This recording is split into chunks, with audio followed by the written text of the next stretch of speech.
Is the PPT visible? Am I audible and the PPT visible? Please let me know. Yes, ma'am. Yes, okay. Thank you. So today we are going to discuss, at first we are going to discuss Indian aesthetics. First, M. Hirayana's the main aspects of Indian aesthetics, and we'll also discuss S.N. Dasgupta's the theory of rasa. So we'll start.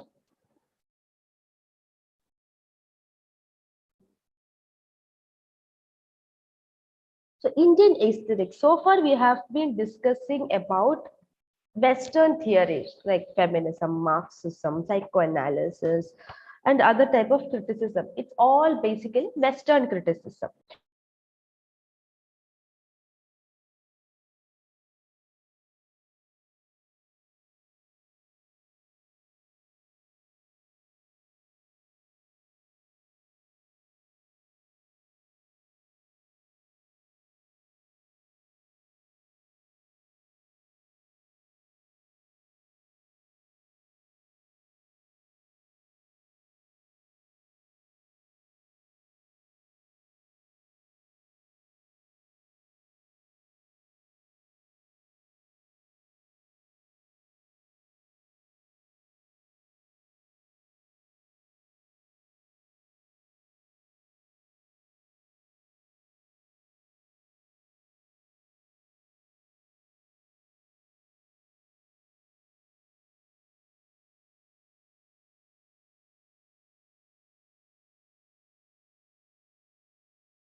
Am I audible?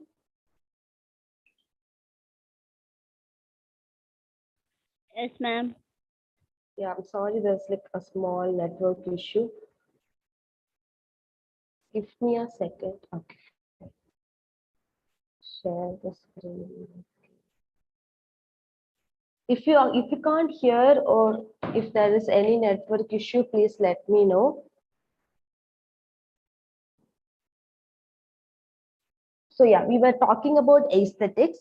So aesthetics is a branch of philosophy that is concerned with the beauty, concept of beauty. Here what we do is we analyze the concept of beauty in literary works.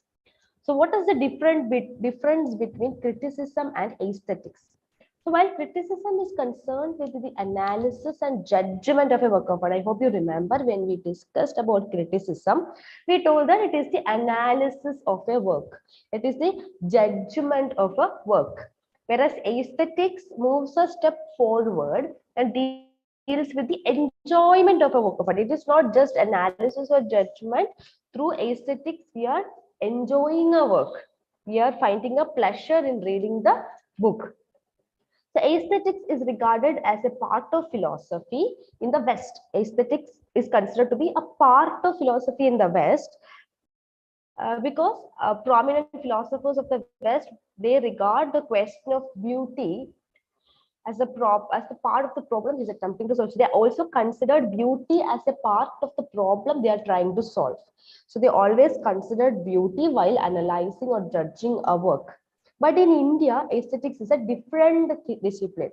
It is carried by a separate class of thinkers. It is not a part of philosophy. So remember, in Western philosophy, aesthetics is a part of it.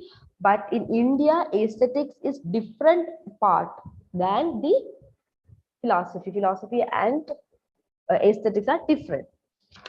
So just have a read of the textbook about Hiriana.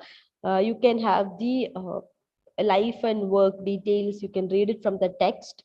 Hiriana is one of the few insightful Indian scholars who contributed a great deal of to the Sanskrit studies, aesthetics, Vedanta, and philosophy. And now, uh, nature and art.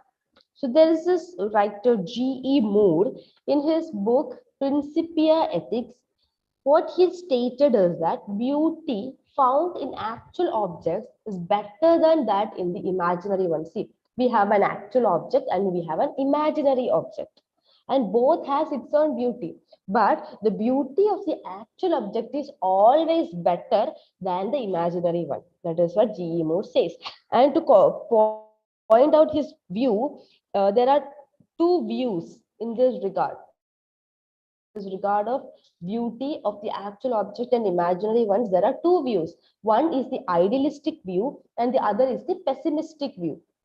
In the idealistic view, according to the idealistics, nature as a whole is beautiful. They consider nature as a whole is beautiful, but in seen in parts, it may not be. It may even appear ugly. So what they say is, when you are analyzing the beauty of the nature, if it is an idealistic view, the nature as a whole is beautiful. But if you take each part, it won't be beautiful. If you take each part, it will be ugly. Nature as a whole is beautiful according to the idealistic view. According to the pessimistic view, beauty is in nature is inevitably associated with ugliness. So even though the nature is ugly, beauty is even associated with ugliness. Ugliness is itself a kind of beauty. That is what pessimistic view points out. I mean, we cannot separate beauty from ugliness. Beauty and ugly both are connected together. They are inevitably associated. That is what pessimistic view is. So they say that it is the presence of an ideal within us, the evil in life, that has led to the invention of art. So how is art invented? Art is invented through the combination of ideal view and pessimistic view. Idealistic view and pessimistic view combined together, which leads to the invention of art. So art is thus a device for the professional attainment of the final ideal of life. So through art, we are attaining the final ideal of life. That is what art, the connection between art and nature is. Now, art experience. The aim of art. We are seeing art. We can see art everywhere. Literary work are arts, painting is there, music is there, dance. There are different kinds of arts. What is the aim of this art? So the aim of art is to secure for men a unique form of expression, experience. We are having a unique form of experience, an ultimate value which is sought for its own sake and not as a means of anything else. So we are finding an ultimate value in art. We have a unique form of experience as well as an ultimate value in art. It is attained in actual life or attained only when self-perfection is achieved. So it is not like it is attained in actual life. It is not like it is attained only when the self-perfection is achieved. No, it is not true. The characteristics of art experience are two. There are two kind of you can categorize art experience into two. One is unselfishness. So it is unselfishness that leads to a social and the other one is the byproduct of this unselfishness. It yields a kind of joy which is pure and untainted even by the least pain. Even by the least pain, it provides a joy that is very pure, that is untainted. It is transcendental in nature. It is higher than that of common or everyday life characterized by mental tension. So, art, what is art? Art is a product of unselfishness and where we have a transcendental nature.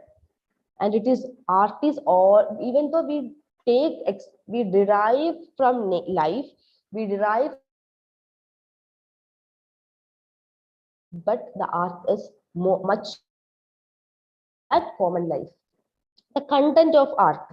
What are the contents of art? So Hirayana, he wants to focus on the content. Am I audible? Am I audible?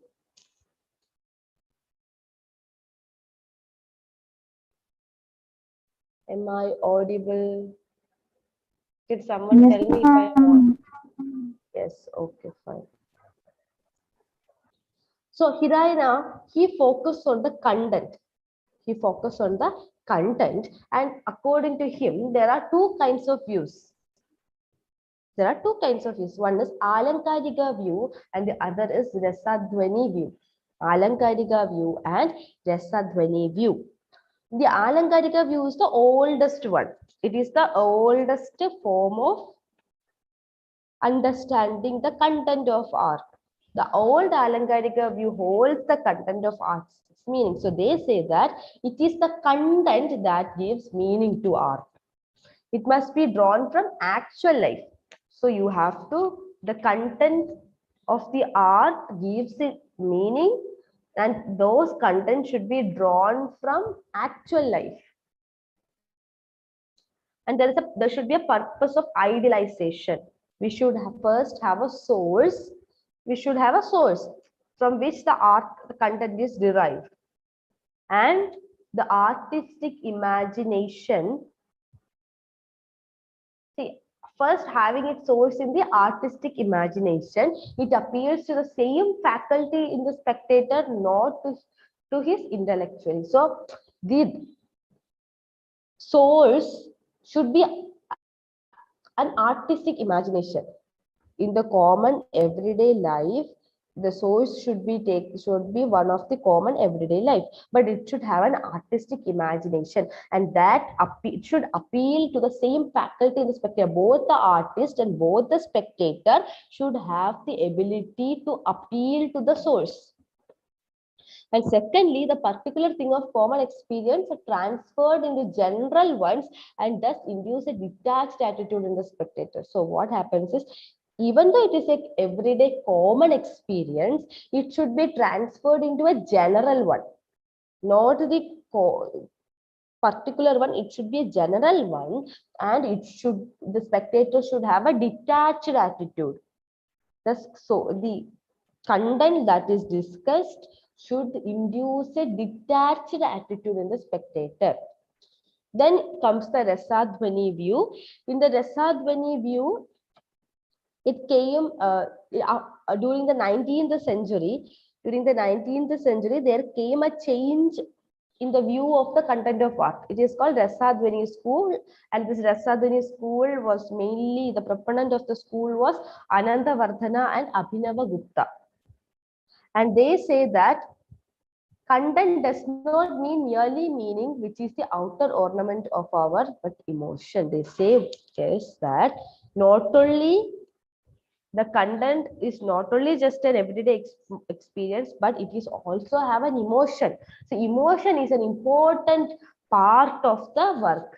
They say that in an art, emotion is also an important part. If the art appeals to the imagination, which implies an emotion.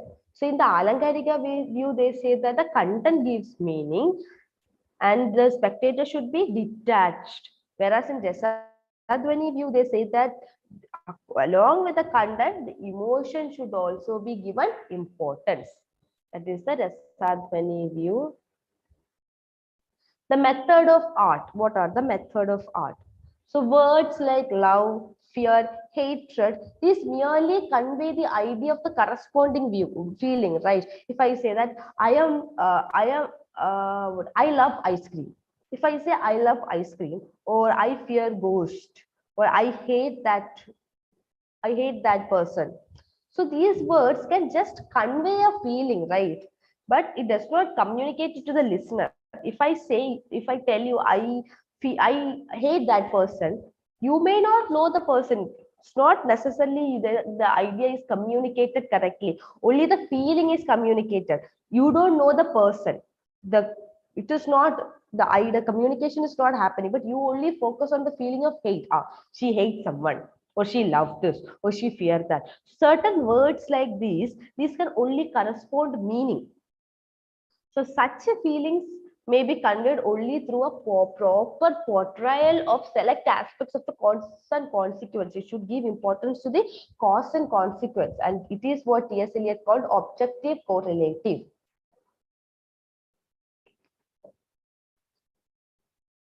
So according to Anandavardhana and Abhinava Gupta, they call it indirection or dhvani. It's also called suggestion. The dhvani, the equivalent of objective correlative in Indian aesthetics is dhvani, which means suggestion. Now let's move on to the, so in the text, you can just read the text. I have just given the important points. You can read the text, then you'll get a little more in-depth knowledge on Indian aesthetics. Now it's S.N. Dasgupta's The Theory of Rasa. This is very important. The basis of Rasa. Rasa is based upon a particular view of psychology, which holds that our personality is constituted both towards its motivation and intellection of a few primary emotions which lie deep in the subconscious or unconscious strata of our being. That means there are certain emotions in our subconscious. This is basically a view of psychology. Okay, Rasa is basically a view of psychology. So how is our personalities? It says that each human beings have their own personality. We all have our own personality. Our personality is constituted with certain elements. So there are few primary emotions. There are certain primary emotions that lie deep in our subconscious mind or the unconscious mind. In our unconscious or subconscious mind, there are certain primary emotions. So there are basically 8 primary emotions. Okay. The 8 primary emotions are amorous, which is Sringara, ludicrous, hasya, pathetic, karuna, heroic, veera, passionate, raudra, fearful, bhayanaka, and nauseating, vibhatsa, and wondrous, adbhuta. Sringara, hasya, karuna, veera, raudra, bhayanaka, vibhatsa, adbhuta. These are the 8 primary emotions. Then another emotion was added, that is peaceful or intellectual, which is Shanta. Basically, there are 8 primary emotions, but later on a 9th emotion was also added. These emotions are latent in all nature in a permanent manner and are called dominant emotions. So these are very neutral. These 8 or 9 emotions are very neutral. They lie in our subconscious mind, and it is a permanent.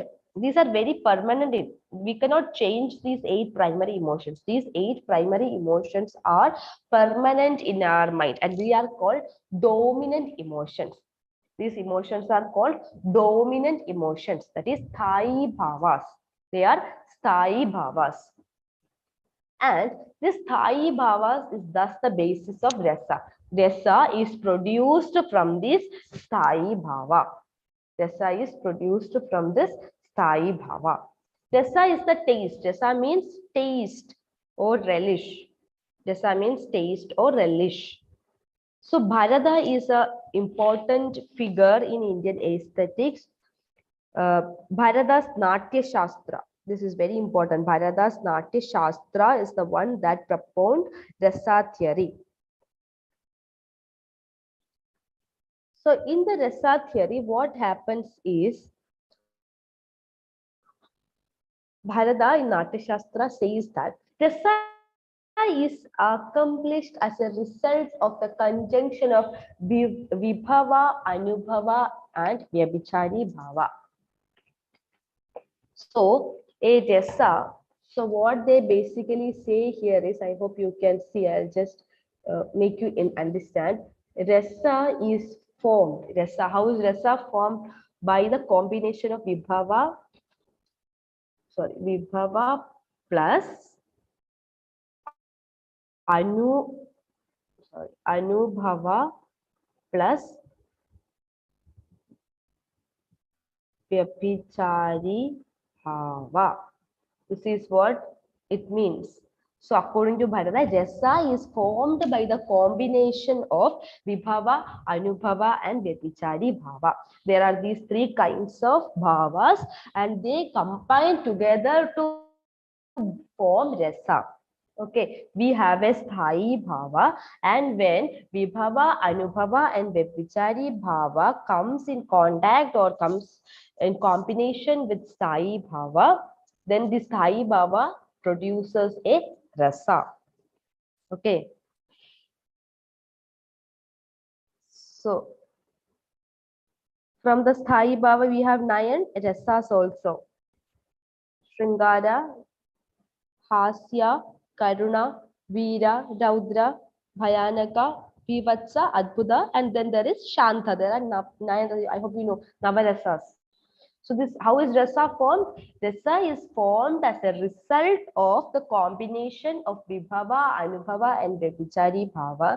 When Vibhava, Anubhava, and Vyabhichari Bhava combine together, the Sthayi Bhavas are turned into, the Sthayi Bhavas produce a subsequent rasa. That is how rasa is formed. Now let's see what are Vibhava, what are Anubhava, and what are Vyabhichari Bhava. First is Vibhava. Vibhava is the objective condition. Vibhava is the objective condition producing an emotion. It is an objective condition. Okay. And Vibhava can be categorized into 2, Alambana Vibhava and Udipana Vibhava. Vibhava is the objective condition which produces an emotion. Vibhava can be categorized into 2, Alambana Vibhava and Udipana Vibhava. What is Alambana Vibhava? It means a person or persons with reference to whom the emotion is manifested. It is a person in relation to whom the emotion is manifested. For example, the hero and heroine, they are the Alambana Vibhava. If you remember Shakuntalam, if you know Shakuntalam, we have Dushyanta, Shakuntala. Remember? So Shakuntala here can be an Alambana Vibhava because it is in relation to that person or in reference to that person, an emotion is manifested. So Shakuntala is an example of Alambana Vibhava. Then we have Udipana Vibhava. Udipana Vibhava means the circumstances which excite the emotion. These are the conditions, circumstance, environmental conditions. For example, the scenery, the fragrance, the solitude, all conditions are example of Udipana Vibhava. For example, when you take the case of Shakuntala, the beautiful environment, the forest, it is set in a forest, right? The forest, the flowers, the animals running around, the river, all these are examples of Udipana Vibhava. Is it clear? Are you understanding these?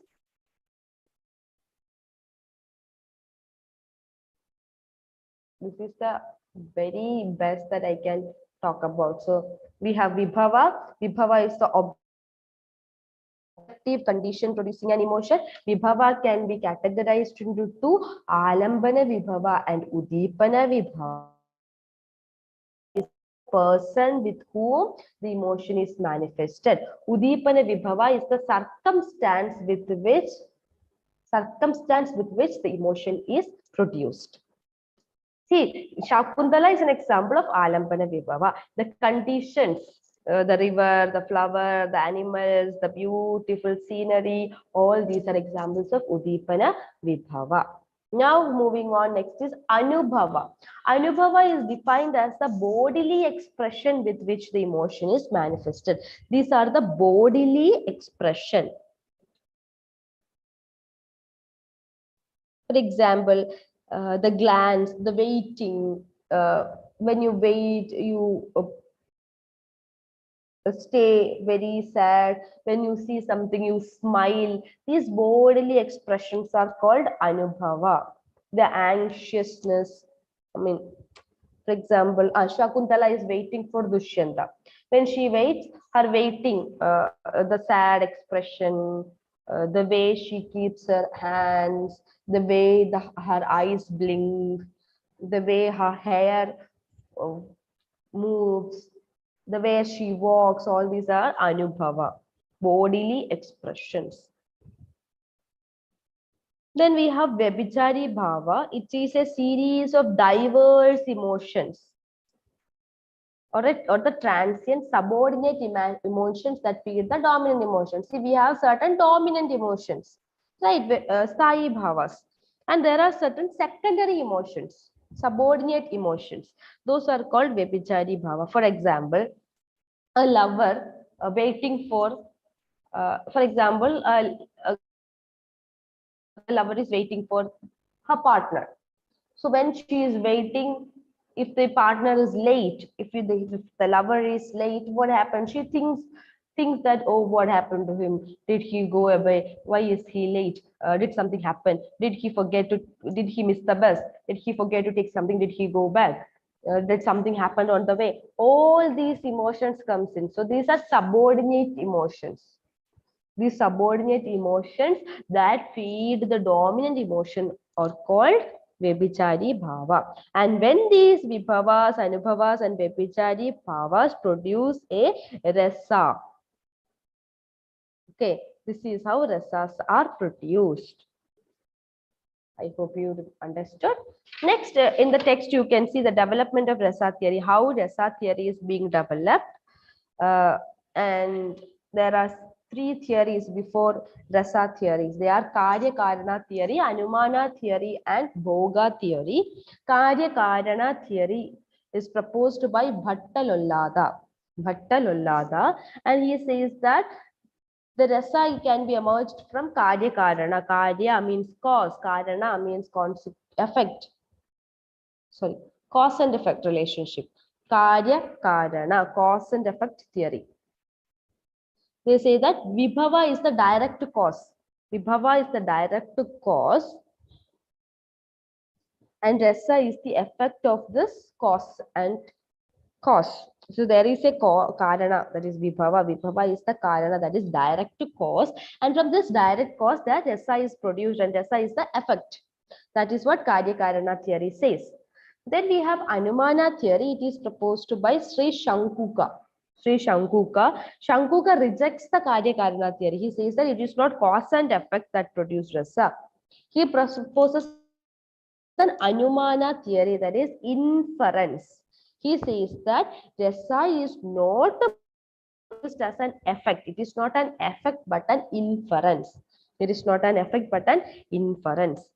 The permanent mood, we have Sthayi Bhavas, it is called permanent mood. The permanent mood is inferred to exist in the actor, producing an illusion of identity with the feelings of the hero. It's inferred, and that inference produces a rasa, that is Anumana theory. Then we have Bhoga theory, it is by Bhattanayaka. Bhattanayaka is the one who propounded Bhoga theory. He argues that rasa cannot be produced as an effect because the cause is non-reality. It cannot bring any real effect. So it is not based on any effect. It cannot be inferred also. Because, for example, when you read Ramayana, you have Rama as a character. Have you ever seen Rama? No, Rama is just a character. In real life, we are not seeing these characters. I'm just saying Rama as an example of a character. So even Shakuntala, you talk about that person, but you never witness that person. So it is not a really existing person. So it cannot be inferred. So the feeling cannot be inferred, right? The feeling does not exist, so it cannot be inferred. So he says that rasa is neither produced nor suggested nor created by anything else. Rasa is neither produced nor suggested nor created by anything else. This is a process of universalization or generalization. Okay, rasa is experienced in a generalized form. Okay, rasa is generalized, experienced in a generalized form, that is Bhoga theory. If I am going about talking on about these, it will be more complicated. I'm just saying the important point.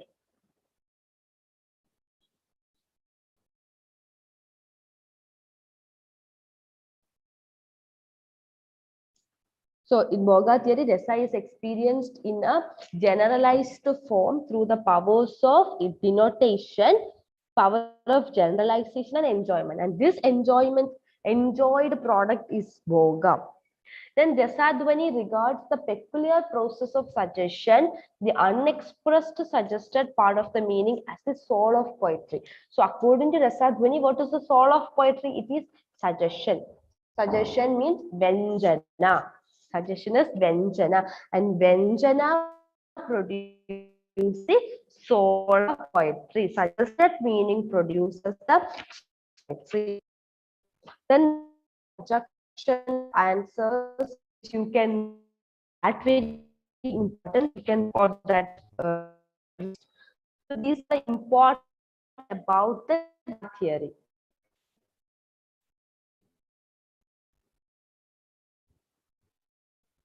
I hope it is clear.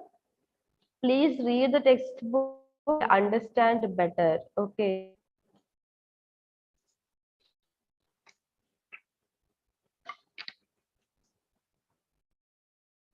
Any doubt? Can we move on to the next part?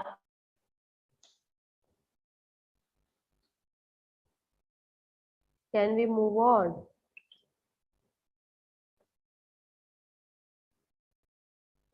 Okay. Next is we are going to deal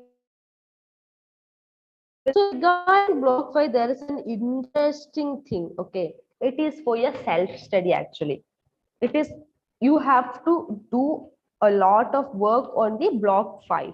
It's about the interpretation of literature. Here we discuss poetry, drama, novel, and short story. So what I am going to do is, I will give you the idea of the each genre.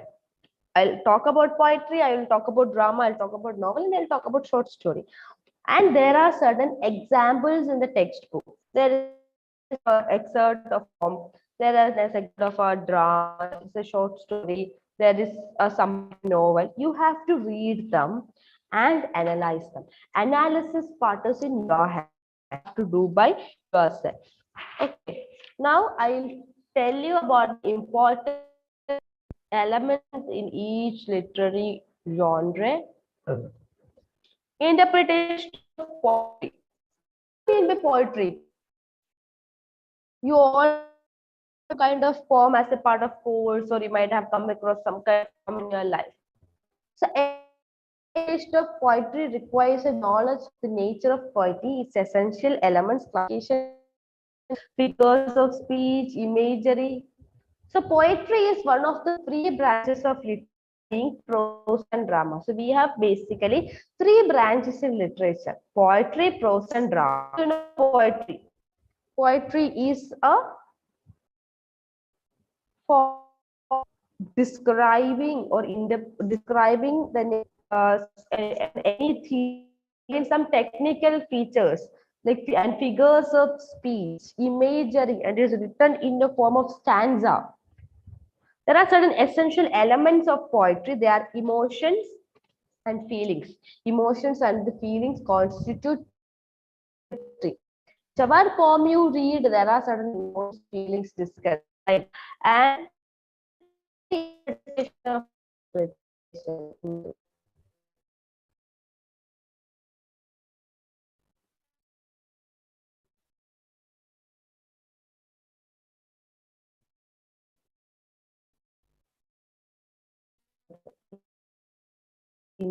Poetry is interpretation of life.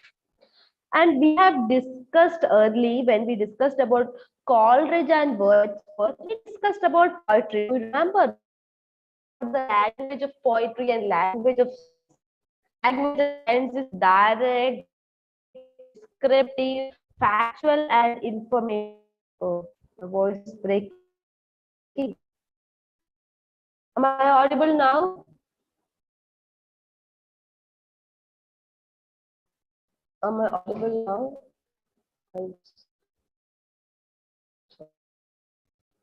Am I audible now?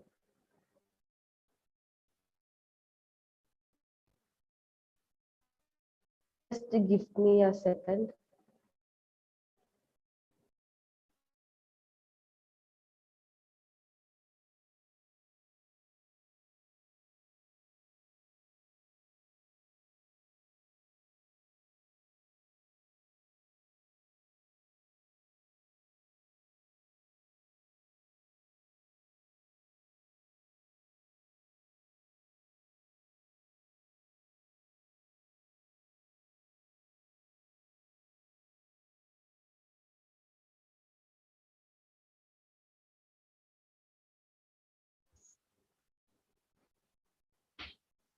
Now,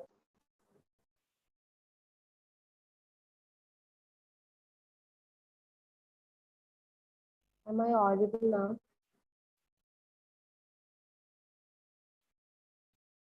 No. How is it? My internet connection is unstable. Audible now, right?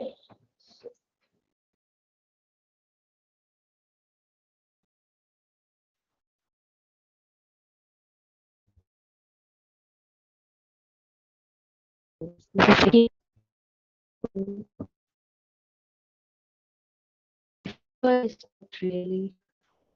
This thing.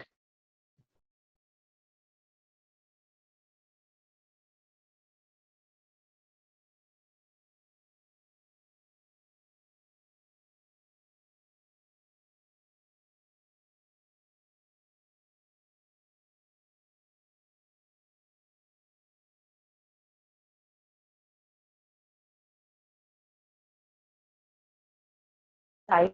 Am I audible, right? I think I'm audible.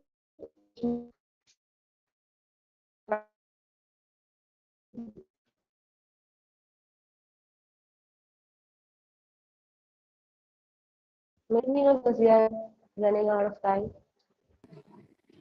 Voice is breaking, ma'am. We can't. It's not clear, ma'am. Okay.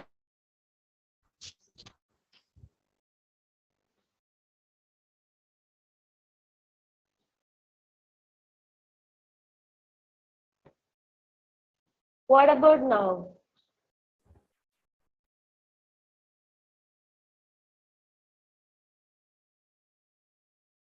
What about now? Okay, ma'am. Okay, fine.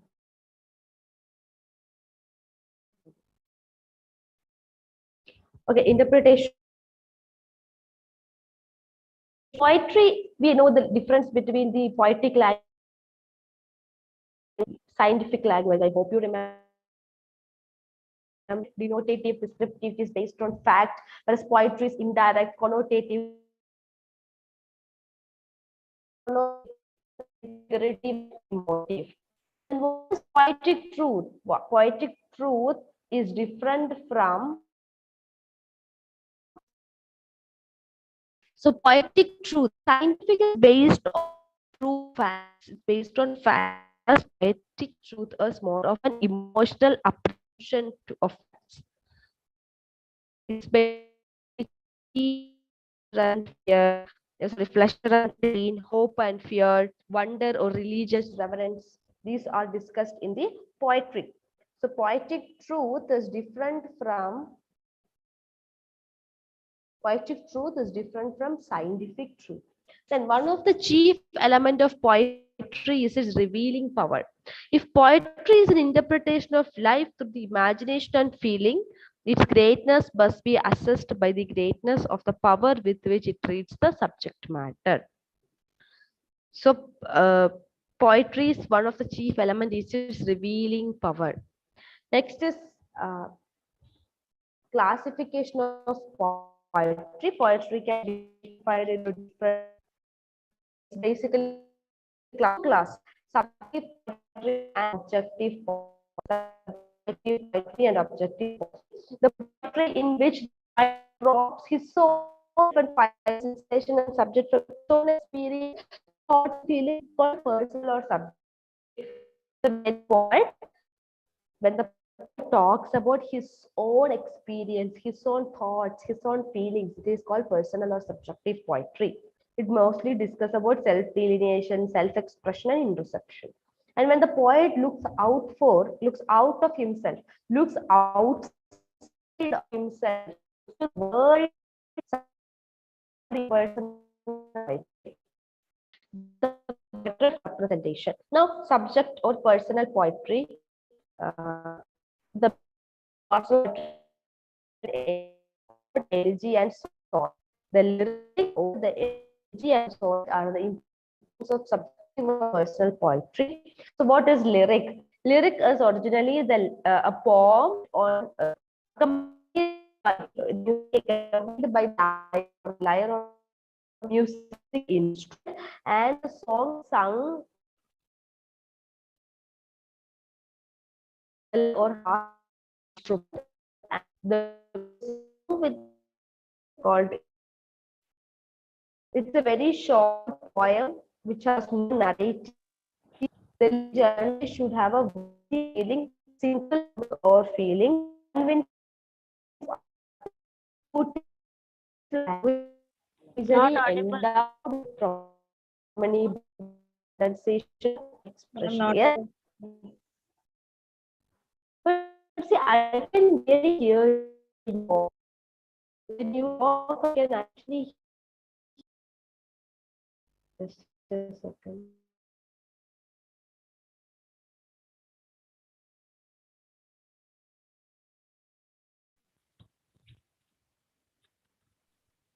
Let me try reconnect once again. हाँ, कोई बोले उसको।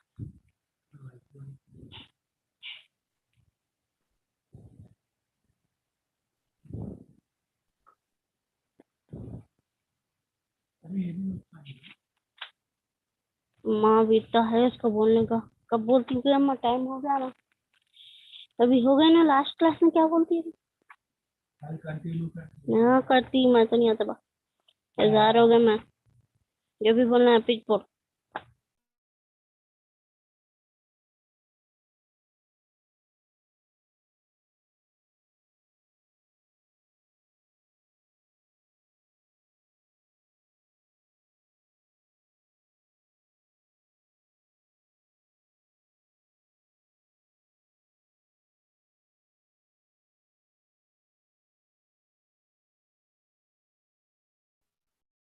Am I audible now?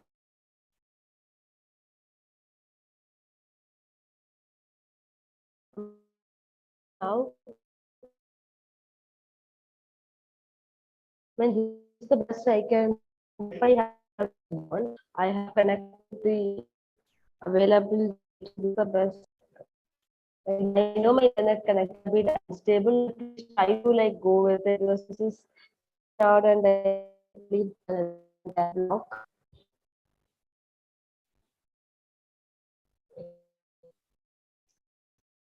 So we were talking about you can see that slide, you the PT, no?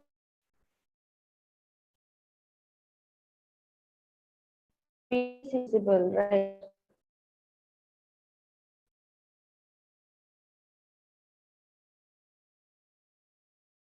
It's visible.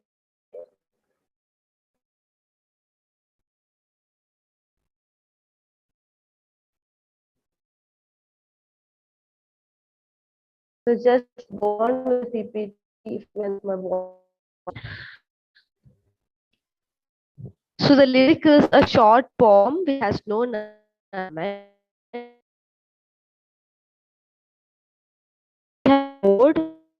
a form of the poem which addresses something. What's the poem addresses some of defines an usually form of an it has a dignified and style, and there are two types of ode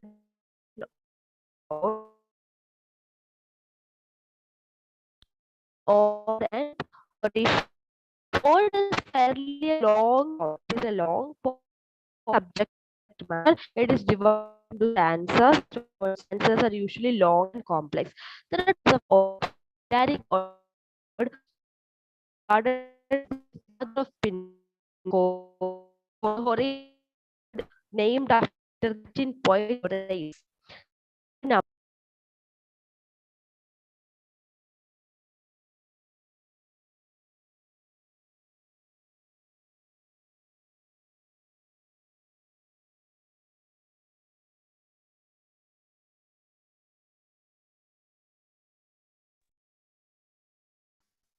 sorry, my Wi-Fi is acting weird. Then there is mourning. Someone dies, we write a mourning form. It is called a direct utterance of sorrow. Then there is pastoral elegy. It's a poet represents himself as a shepherd. The poet describes himself as a shepherd and the death of a shepherd. That is called elegy. Then there are sonnet. Sonnet is a short lyric. 14 lines are called sonnets.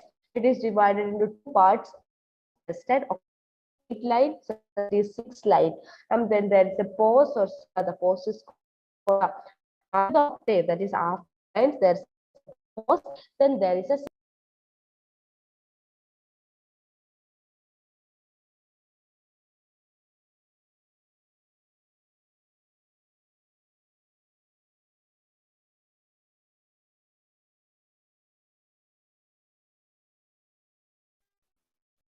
still going, right? You can't really hear me, no?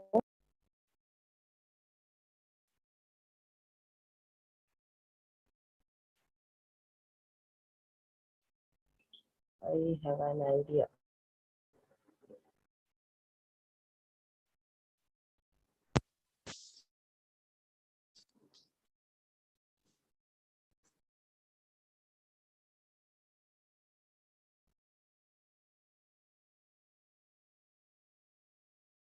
Just give me a second.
Am I audible?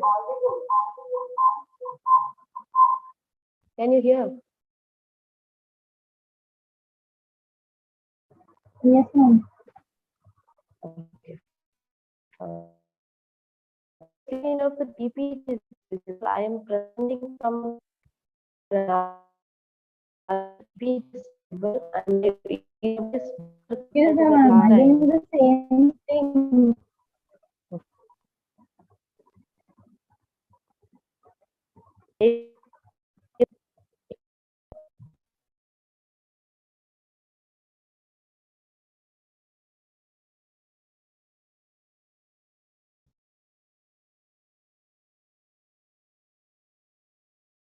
is the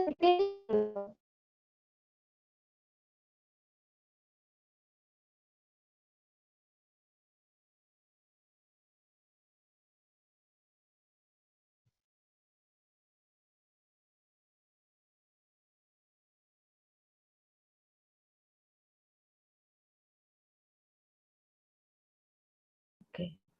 So I tried my best to change different things. Please try to adjust with. Please try to adjust with the PPT for time being because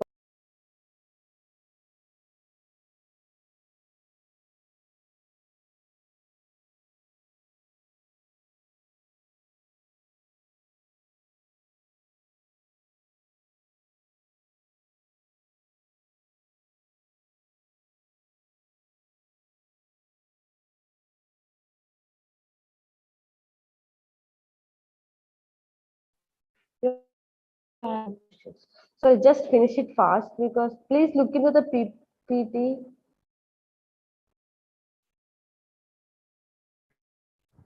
Why is it so? So I won't. So I won't to share a PPT because if I'm sharing a PPT, you are not able to hear. If you have the textbook, it would be great because I'm just talking from the textbook. So important different types of personal poetry are lyric, ode, elegy, and sonnet. Lyric is usually a poem which is sung with the accompaniment of a lyre or harp. It is a musical instrument. Later on, the musical quality is gone and it is now a short poem which has no narrative element. Then we have is address. It's a rhymed lyric which is the form of an address. It's a long poem. Then we have elegy. It's a morning poem, a lyric of morning or sorrow. Then the form of elegy is pastoral elegy. Then we have sonnet. Sonnet is a 14-line lyrical form. Then we have objective or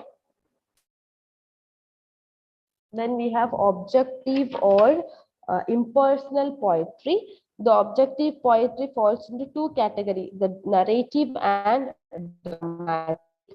Ballad all comes in narrative group, and dramatic monologues come in dramatic. Is a narrative poem which sung someone very famous. He heroic deed. Ballad is the epic on the other hand shows that the long heroic story.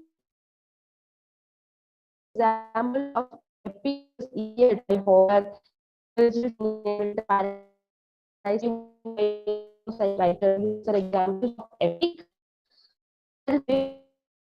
It is not a narrative but contains quality of both epic and narrative.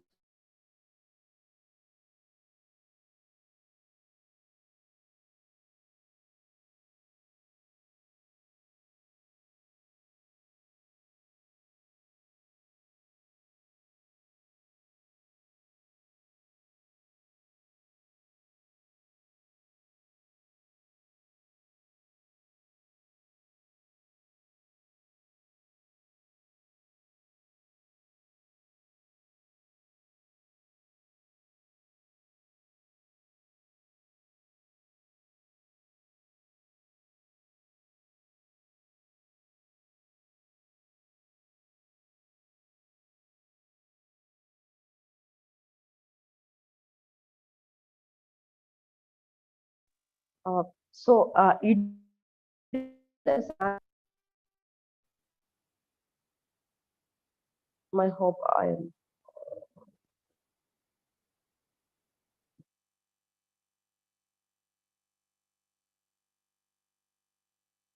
Then we have dramatic monologue. Dramatic monologue is a different kind of dramatic form where there's a speaker and speaker talks or her thoughts and emotions, describes about their thoughts and emotions. There will be an imagined character, but not the poet. So there is an imaginative character, and the speaker is talking about the imaginative character. Uh, Robert Browning is considered to be the important practitioner of dramatic monologue. The different technical features of poetry. Poem should have rhythm, it should have syllables, stress, meter.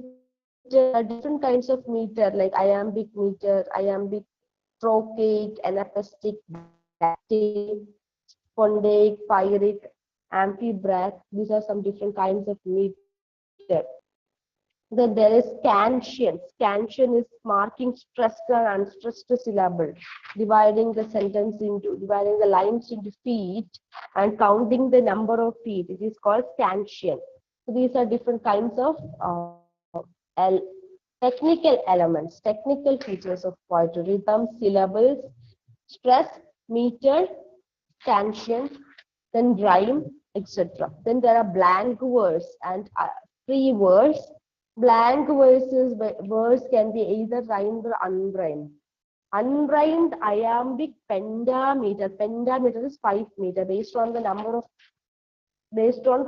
feet, there can be monometer, that's 1 foot, dimeter, 2 foot, trimeter, 3 foot, tetrameter, 4 foot, pentameter is 5 foot. And pentameter is very important. We mainly use iambic pentameter. Unrhymed iambic pentameter is called a blank verse. Then we have free verse. Free verse does not have any regular rhyme, no metrical patterns, very free of any patterns. It's called free verse. Then different patterns of sounds, consonants, alliteration. Alliteration is the repetition of consonants. Assonance is the repetition of vowels in a line. Then onomatopoeia. Onomatopoeia is the name making. It's a sound. Use of word or words whose sound itself conveys the sense of the author. Example, cuckoo. You say cuckoo. Cuckoo is a sound made by the bird, but we call it cuckoo. There are different figures of speech like simile. Simile is comparing two things by using like. Then we have metaphor. Metaphor is comparing two things, indirectly comparing two things. Then epic or Homeric simile. Personification is giving uh, inanimate object feelings. Inanimate objects or abstract concepts just don't have feelings, right? But personification adds feelings to the object. Then pathetic fallacy. It is a figure of speech in which emotions are given to lifeless objects, abstract ideas. Then there is another figure of speech in which abstract ideas or inanimate objects are addressed. We call them as if they are alive. Then hyperbole. Hyperbole means exaggeration. It is exaggerating a smaller thing. Then we have metonymy. Metonymy is substitution. For pen, you substitute author. This pen is mightier than the sword. Here, pen means author and sword means the sword. You are substituting one word for another. Then synecdoche. Synecdoche is metonymy, where we substitute a part for the whole. Then oxymoron. Oxymoron is the association or bringing together two words or phrases having opposite meanings. Then antithesis. Antithesis is a form of speech in which one word or idea is opposite to another, which gives an heightened effect. United we stand, fallen we fall. example, antithesis. Epigram is a brief saying expressing an antithetical idea. The child is the father of man. Irony, we already discussed irony is we say something fun. Fun is the saying irony, like a same word has two or more meanings. Then transferred epithet is as a qualifying adjective. I'm just going fast to read these. These are the basic things. These are the basic ideas that you study from your time onwards. So I'm just going fast because you can read and understand these kind of things. Okay. Then there are four kinds of meaning: sense, feeling, tone, and intention. I'm not going to describe it because we have already discussed in the four kinds of meaning. Then there is an interpretation of selected poem in the text that you have to read the poem and try to understand it. Okay. You have to read the poem, use all these and try to analyze it. Then drama also, different kinds of drama are there. What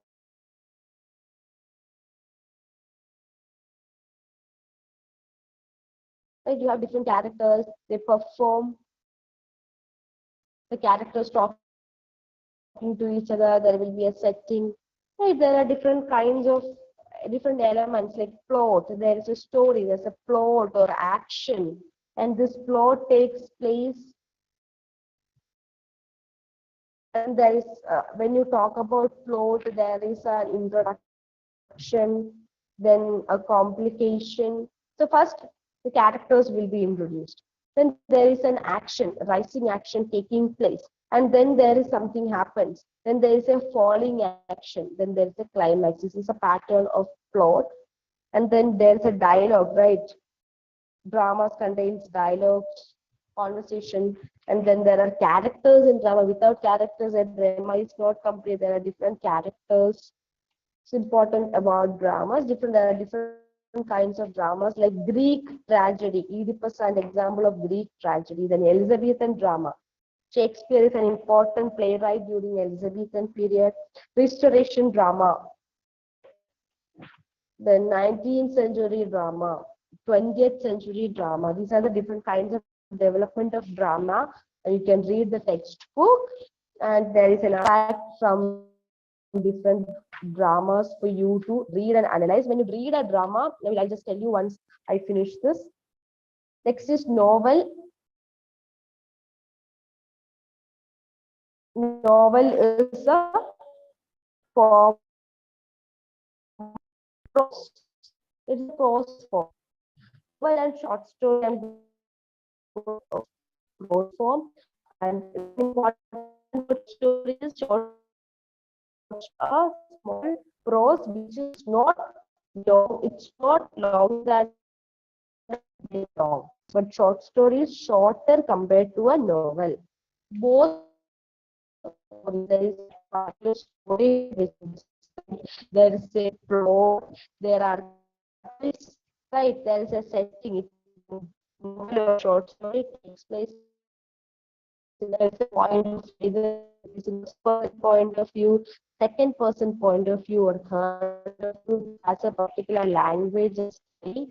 And when it comes to novel, there are different picaresque novel. Picaresque novel is a story about a picaro who's a traveler in quest of truth.